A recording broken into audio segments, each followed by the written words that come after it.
Ever wanted to explore Eorzea before Dalamud fell and, you know, Bahamut came out and changed everything? Well, now you can. Sort of. I'm Andrea Ritsu, and today I'm going to show you how to play Final Fantasy XIV 1.23b on the Seventh Umbral custom server. So grab your copy of Final Fantasy XIV Online and let's go! So the first thing you want to do is install Final Fantasy XIV using the original installation for 1.0. Any version of Final Fantasy XIV will work as long as it's one before A Realm Reborn. If you have a copy of A Realm Reborn, you cannot use it. You have to track down the original installation through any means you can. Next you want to head on to seventhumbral.org. Download the launcher and let it update your game. It's fairly self-explanatory, you should have no problem with it. After this, you need to head on over to the Vandarno server administration site and create an account. This is fairly straightforward, and basically you just enter whatever information you need and you will be well on your way. Afterwards, head on over to the user control panel, log in, and you'll be presented with this screen, the character screens, in which you'll have Miradont. Now we'll get back to here in a bit, but for now let's launch our patched game through the Seventh Umbral launcher. In the launcher, pick the Vandarno server in the little lower left corner, log in to your character. Welcome to Final Fantasy XIV, or well, the old version. Hit start. It's going to ask you if you're ready to continue, or if you will end up a no-lifer, and you know, we all will, but well, we're fine. It's going to load for quite a long time. Get used to this. Loading times are essentially eternal at the moment. Then we'll be greeted by the standard character here, Miradont. Forget about them. Click New. In case you get saved character creation data, maybe you played before, then you can skip this step actually. But we're going to create a new character just to show you how it all works. Sorry if I stutter, I'm doing this live while I'm playing. Which is probably not a good way to do it, but you know, that's how I do things. So, here we are. We get to start by picking a race. In 1.0, Mikode could only be female, and Rogadin could only be male, similar to Mithra and something in Final Fantasy XI. So we're going to create a Elven.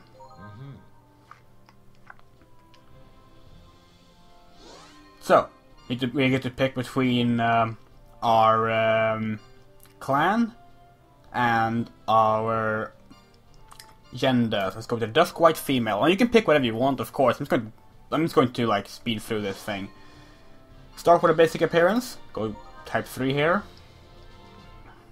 Now you'll notice if you played Final Fantasy A Realm Reborn, there's much less to choose from in, well, everything.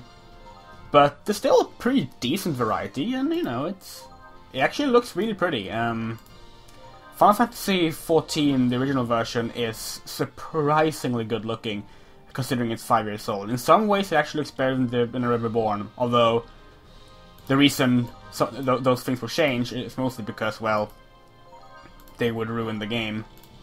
I'm not certain if highlights work or not, so let's find out. Let's give it some red highlights. Actually the yellow highlights were a bit clearer. Yeah, that's good. Yeah, that's us now. The rest you can change if you want to. I'm just going to speed on through.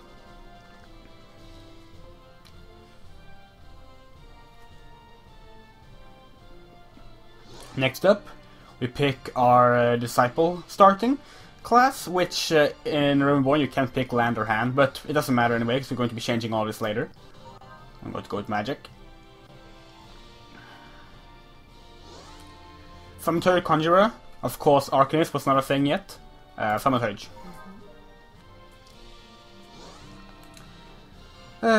Sure, why not? It doesn't matter anyway. Save current character data. This is where things get interesting. Save it into a slot. And now, just ignore this, because we can't play on these servers. And exit back to the character selection screen. Once here, exit back to the title screen. And now we go back to the website. Now, we're back to our user CP here, so let's go into Miradont here. Give your character whatever name you want. I'm going to name her... I don't know, I'll think of that while I import the appearance. This is the important part. Hit import appearance. Head on over to your documents. And in your documents you'll find My Games. In My Games you'll find Final Fantasy XIV, not A Realm Reborn. Forget about the Realm Reborn, doesn't work. Here, you head on over to User, and then you head on over to 000000000, and you pick your character data. Now, in my case, it's 00001, but if you didn't have any character data, it's 00000. Now, you click Open, and you will have your character set to whatever appearance you picked. Great! That's great. That's superb, actually. So, let's name our girl. And you can set whatever weapon and stuff you want here by clicking the weapon presets. So since I'm a thaumaturge, because I decided that for some reason, I'm going to give them a wand. I'm going to give them the Black Mage artifact equipment. You click equip here to set it. But I don't like the headgear for the Black Mage. I'm going to put a 0 on headgear. Because I can do that. Who cares? Save. And there you have it. Your character is saved. Now let's go back into the game. Hit start again. Let's go to start loading again. However, this time something will be different when you click your characters. When you find your characters, I mean. When you find your characters, as your character will be here. Awesome! Click on them. And now we're logging in. Once again, get used to a lot of loading screens. There will be plenty of loading screens. This is the Gridania in music. This is where every character starts every time you log in. You are set to always start here. And that's because nothing is saved progress-wise. Nothing at all is saved, actually, for your character. So get used to this, because you can't really play this game yet. But what you can do is explore. And yes, I'm still in the loading screen. Your video hasn't frozen. Oh, here we go. Here we are. We're getting up from bed. I wonder what dream we had. We had a vivid dream that we were incubating an enormous egg. That was a thing in the old game. That's not in the new game. So here we are, in the end. We are now playing Final Fantasy XIV 1.0. First thing you notice is there's no jump button. That's probably the biggest change you'll see in movement-wise. Although, just a thing like how you control is very different to 2.0. You'll start noticing this as you play along. It feels a bit weird, actually. You can also use mouse movements by the middle mouse button, and it feels really awkward. Anyway, let's forget about that. By clicking the Unending Journey, double-click left, you can check out cutscenes, but only 2 cutscenes to be exact. I'm not sure how well this will work on my computer, but because I don't really trust my computer that much. But let's see if we can show this. So let's pick cutscene 13 here. These 2 chapters are the only thing we can watch, unfortunately. But more stuff will be added as Seventh Umbral keep on growing.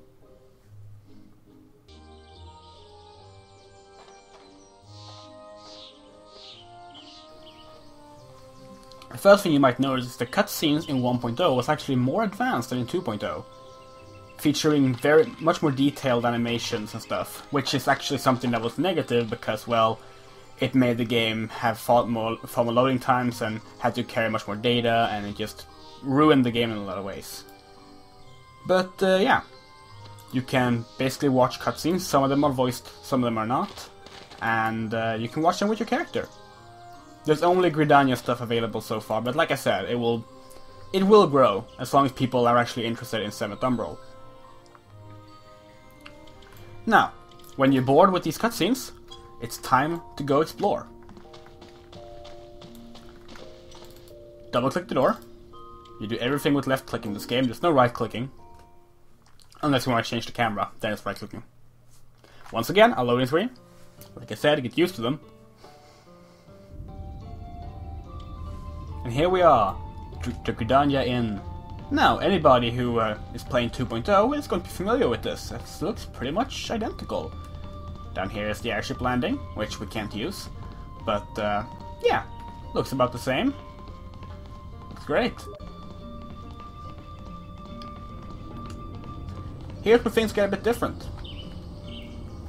It's not really how Gridania looks. Well, you can see the similarities. Bahamut didn't burn too much here. This part of Gridania is still here, of course. However, here's something very different in 1.0. When we head on through the gates here, there's no zone change. In fact, if we click the map button, you can see that the map actually carries on beyond the Blue Badger Gate to Central Shroud. With this long walk.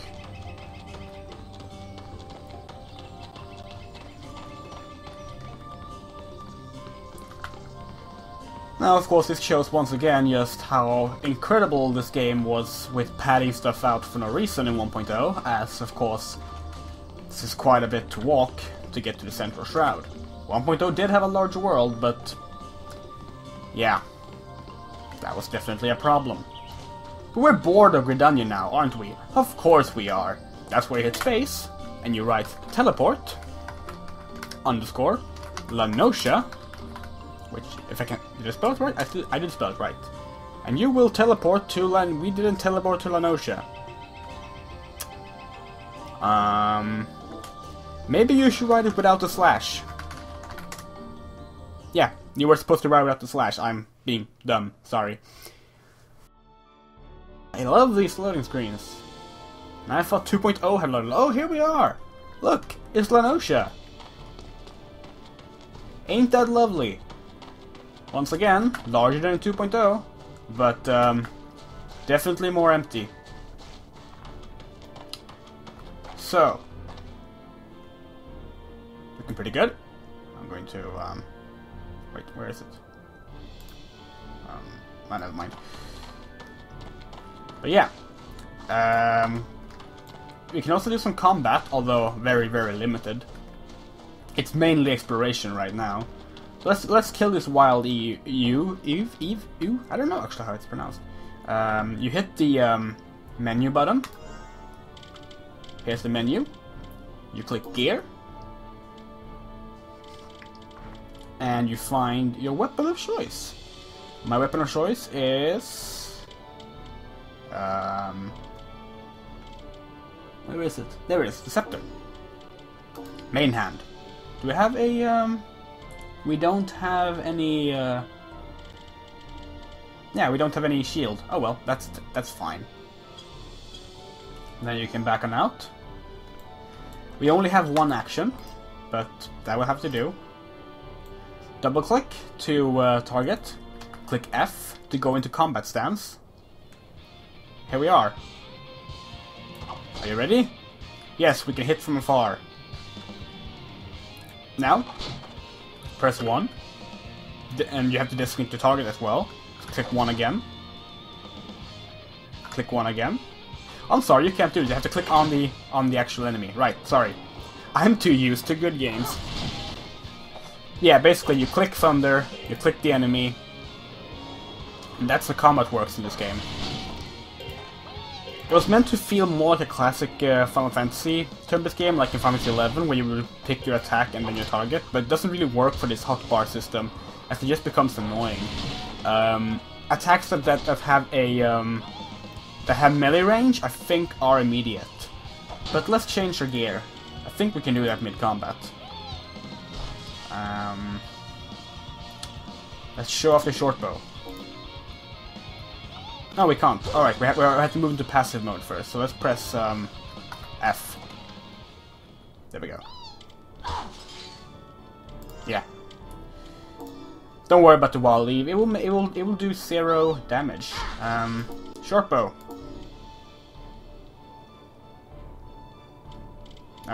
Short bow.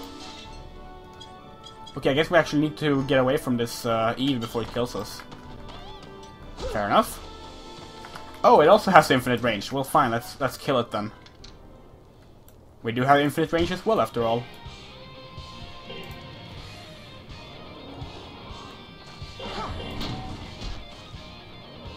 Here I wanted to show some sweet bow and arrow action.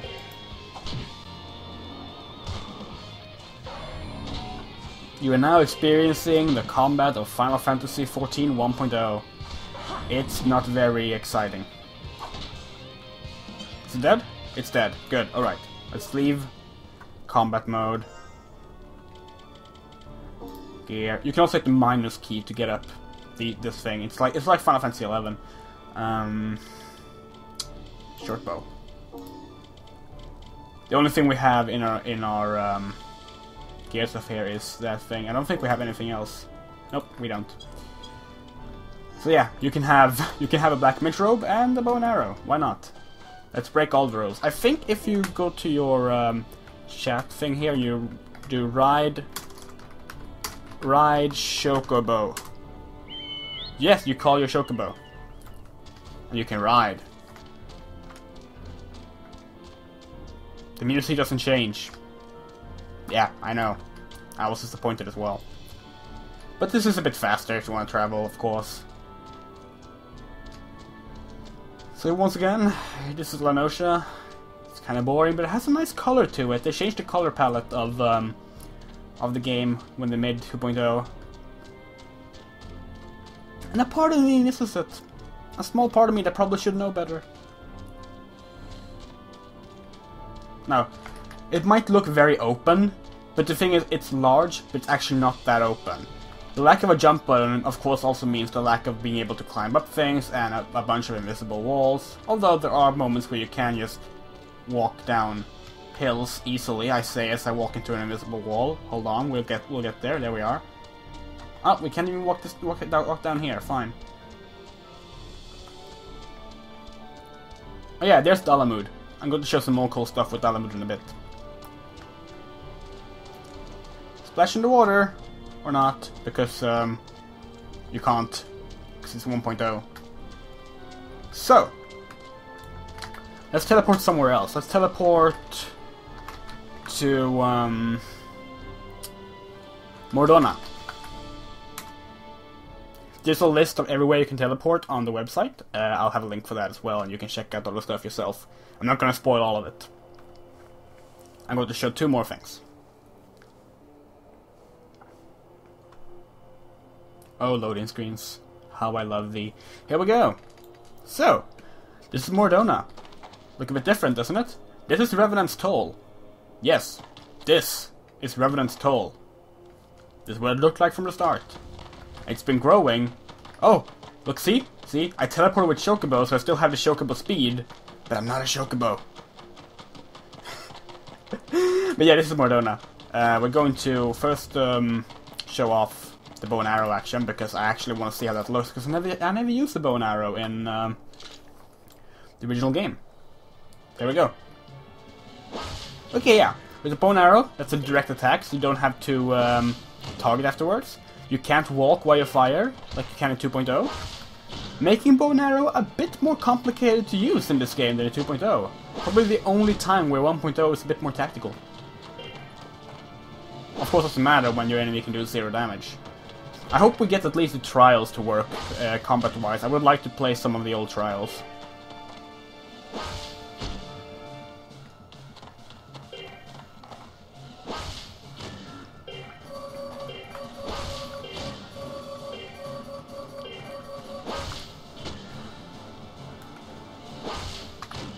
There we go.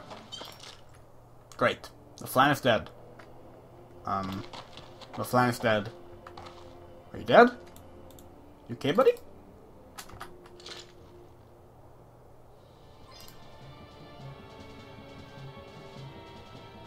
You alright? There we go. Now he's dead. 1.0. So, we want to show off the weather. Because right now we can see Dalamud up there by the Keeper of the Lake, and it's all menacing and stuff, but this doesn't really look like Revenant's Toll now, does it? Something is missing. What is missing? Let's write weather, gloom. Nothing happens. Let me double check my commands. Oh, alright. Let's write weather, gloomy. And there we go. Now it's clear that it's Revenant's Toll. Much better.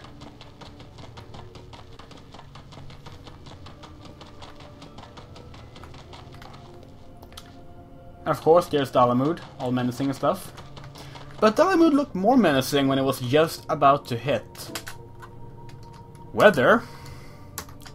Dalamud. Check this out. There we go. I'm gonna go find a higher point to look at it. This is what Final Fantasy 1.0 or 1.23b looked like in the final days. Right before they shut down the servers.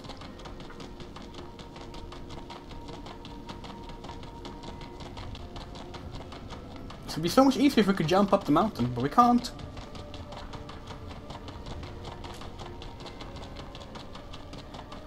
There we go. Look at that. It's beautiful. And it's actually more than just beautiful. It actually has... They have some more effects to it than we can't see right now. I'm gonna try to get closer. Oh, we can go down here.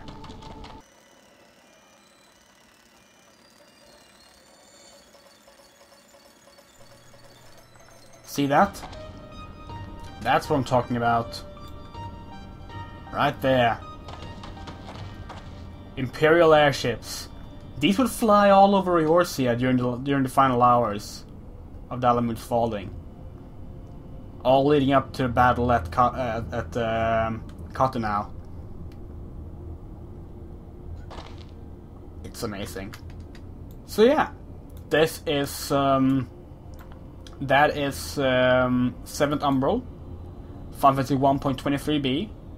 You can do more in it. You can go to Fanaland, you can go to Cortes, you can try out more weathers and stuff, and there'll be a link, like I said, to all the commands you can use. So do play around with it, pledge your support to them, and hopefully we can get a preservation of an admittedly bad but still important part of Final Fantasy history. I'm Andrea Ritsu, and see you later. Thank you for watching, I hope you liked this video, and I hope you get your Eorzea on. If you want to see more Final Fantasy stuff, I have done a lot of it on this channel. I'm currently playing Final Fantasy XI, and I also played through Final Fantasy XV's demo, as well as killing Garland using the names of my subscribers in this 100 subscriber celebration video. So, check this out if you want to, and hell, if you liked it, maybe you could subscribe as well. There might be more stuff you like. Bye.